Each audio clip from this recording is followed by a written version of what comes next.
What's up, gamers with a Y? It's me, Dan Yell. Always emphasis on the yell. How are you doing, everyone? I'm tired. My sleep schedule has been screwed the fuck up. I am exhausted. I hate it. But to combat that, I've been binge watching TV shows. Very specifically, How I Met Your Mother. Really good. I started it like a week ago. I'm in season 7. Almost done.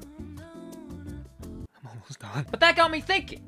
Why do I like this show? What about it is endearing to me? Just a bunch of friends hanging out, and I enjoy that, and their shenanigans are funny sometimes. The writing's really good, and I enjoy it. But what does that say about me? Does it say, maybe I wish I had a friend group like them? But I'm not a good judge of my own character, nor do I like to judge myself. But what I do like to do is judge other people. Not really, that's just kind of a contrived idea of this video. Today, everyone, I'll be ranking your favorite TV shows and telling you why you like them. Maybe I'm right. Maybe I'm a fucking idiot. I don't know. But I thought this would be fun to see what you guys are into. So let's do that, shall we? Also, everyone, make sure to like and subscribe. Comment below what your favorite TV show is and why. Maybe I'll respond with why you like it, and it's because of you were bullied as a child, and now you are insecure with yourself. Maybe I'm talking about myself right now. Am I? Who knows? I don't. But let's get into this, shall we? Now, the first one I read about Chainsaw Man was that I love Chainsaw Man. One word, Makima. You may like Makima now, but just you wait. Just you wait. No! No! Don't open the door! No!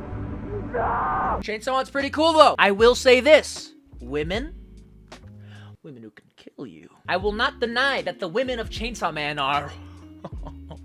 but god are they toxic. If you like the women of Chainsaw Man, you got problems. You like me for real, for real. Again, there's only one season out currently of Chainsaw Man. I've read the manga. It's really good. Again, if you like Chainsaw Man, you're mentally ill. I don't even know how to just clean that up. Like, you like me for real, for real. You either got mommy issues, daddy issues, abandonment issues, some kind of kick. Just, you're spicy, just like Chainsaw Man. Chainsaw Man, I'll put it in A tier. It's good. It's a good anime. It's not my favorite anime of all time. That's Jujutsu Kaisen. That shit is S tier.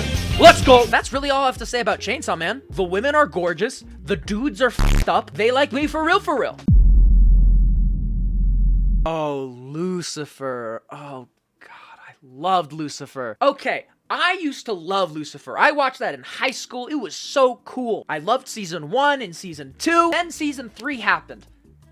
I was a little thrown off. Lucifer, the first couple seasons, it's awesome. It's about the devil, Lucifer, helping the LAPD solve crimes. That's cool. With supernatural elements dealing with Christianity and otherworldly beings, it was a good show. But then it started to lean a little more heavily into the supernatural element, and I was kind of thrown off. I didn't really like that. I like the more grounded stuff, and maybe that's just me, but I can tell you this. I know why people like the show Lucifer. The reason why people like Lucifer is because the show is filled with hot people. Everyone in that show is so attractive. Lucifer, Maze. I'm telling you, women who can kill you.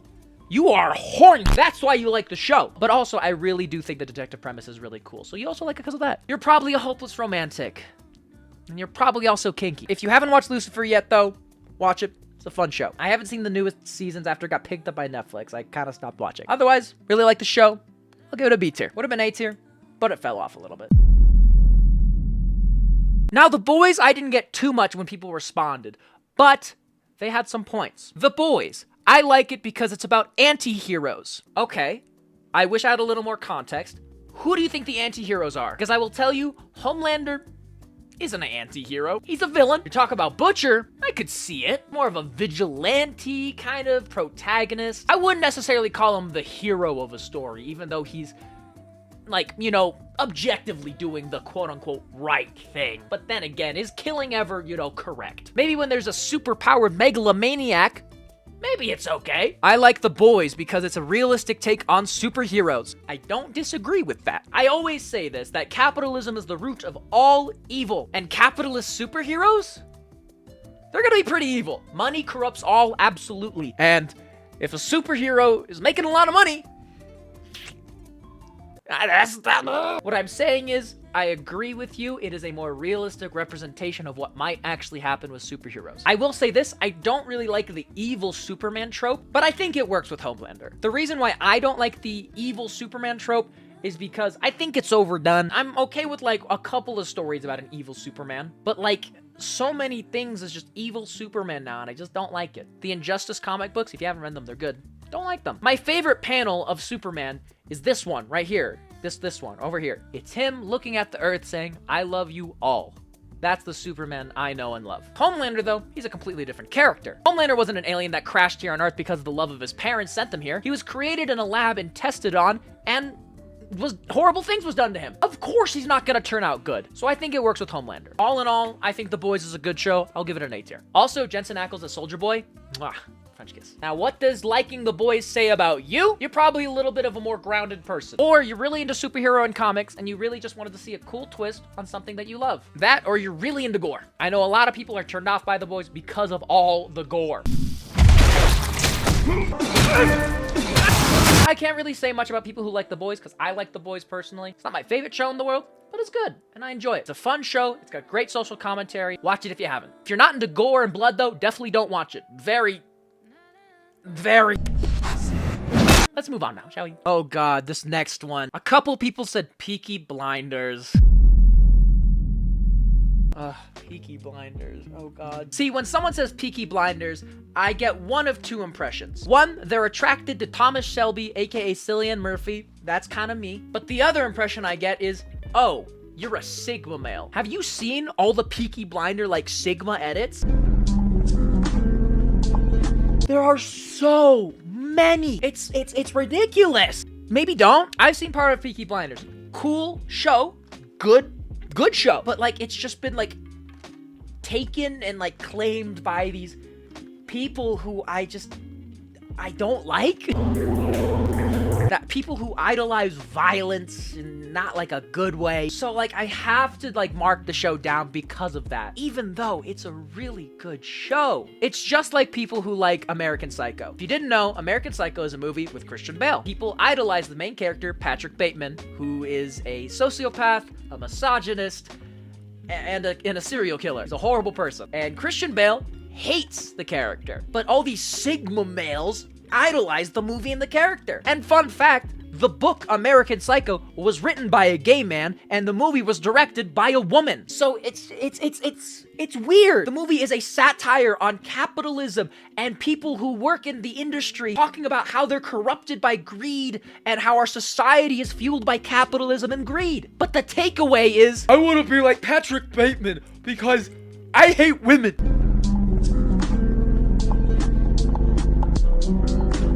Those are the same people who like Peaky Blinders. So it's just kind of ruined for me. So I will say this, Peaky Blinders, good show.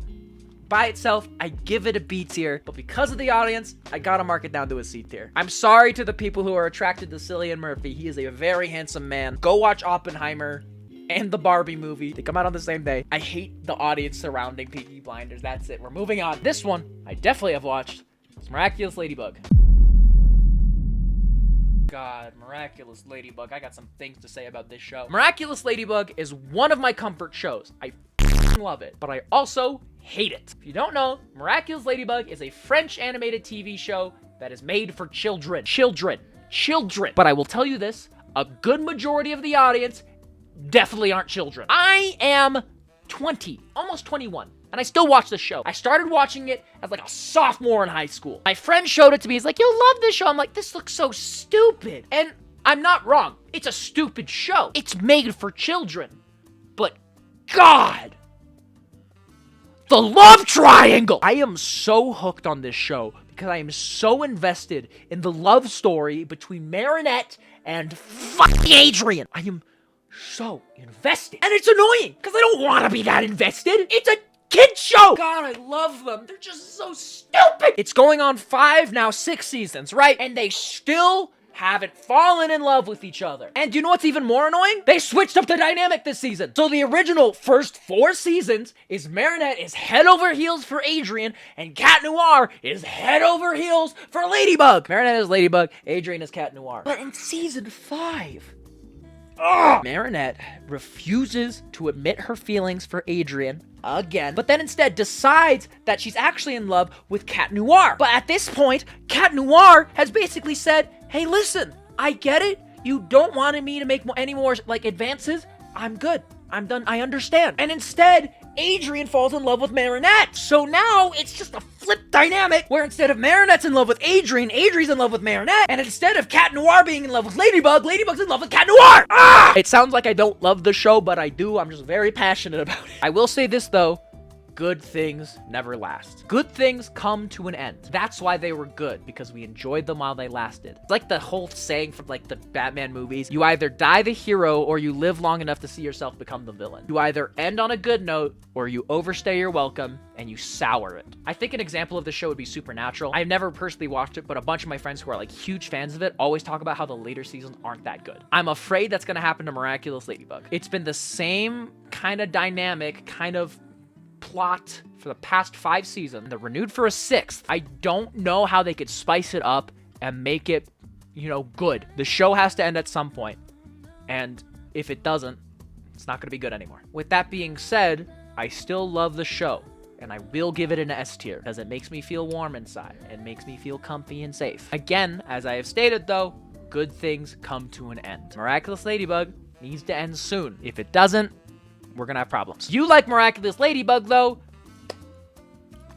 How's your relationship with your parents? How's it going with that fictional crush of yours? You guys dating yet? How about your IRL crush? Have you talked to them at all? Maybe you've never talked to them or asked them out because maybe you're scared of rejection. Maybe you're scared of being abandoned as well. You like Miraculous Ladybug because it makes you feel safe inside and you wish you had what Marinette and Adrian had. Me, for real, S tier show. Next one. Brooklyn Nine-Nine. Oh, I love Brooklyn Nine-Nine. I love Brooklyn Nine-Nine because it's funny, it's lighthearted, it can have serious moments, it has great representation. I agree. Brooklyn Nine-Nine is one of the greatest shows of all time. Brooklyn Nine-Nine, I wouldn't say it's ahead of its time. That's not the right words for it, but it kind of was in a way. When it came out and when it started, representation wasn't really hugely prevalent in a lot of TV shows. But Brooklyn Nine-Nine made it a priority, literally from episode 1, to make sure people were represented. Episode 1 introduced a person of color who was gay. Right out the gate. Awesome. When one of the actresses, Stephanie Beatrice, came out as bisexual, they incorporated that into her character. Another person of color who's queer. Not only is the cast and the characters hugely diverse, but they tackle a lot of social issues that are really important. The last season of the show came out during a very prevalent time in, American history. The Black Lives Matter movement was huge at the time. COVID had just happened. This was coming near the middle end of pandemic. The TV show is Brooklyn Nine-Nine. It's about police officers. So how do you move forward with a TV show about police officers when there's thousands of cases of police brutality in the United States? Hey gang, this is Editing Danny here. I was looking back through this footage and I didn't really like how I worded everything, so I'm going to try it again here. Brooklyn Nine-Nine's last season came out during the pandemic and during the height of the Black Lives Matter movement. So how do you move forward about a TV show about police officers when police brutality is at the forefront of the news in the world? Obviously, it's a really serious issue, but I think Brooklyn Nine-Nine handled it better than almost any other TV show could have. Not only did the show directly address police brutality, but it also talked about the victims, the community, the peoples affected by it. More than anything, they addressed the power difference between police officers and a citizen of the United States. Brooklyn Nine-Nine took a hard stand from the very beginning about BLM and how it supported Black Lives Matter. One of the plot lines of the last season is how one of the officers, Rosa Diaz, leaves the police force because she sees how people of color are being treated by police officers. She then becomes a private detective and tries to help people sue the police forces for police brutality. Not only is that a great plot, but it's also in line with her character and matches up with things in the real world. A lot of TV shows, especially on national television,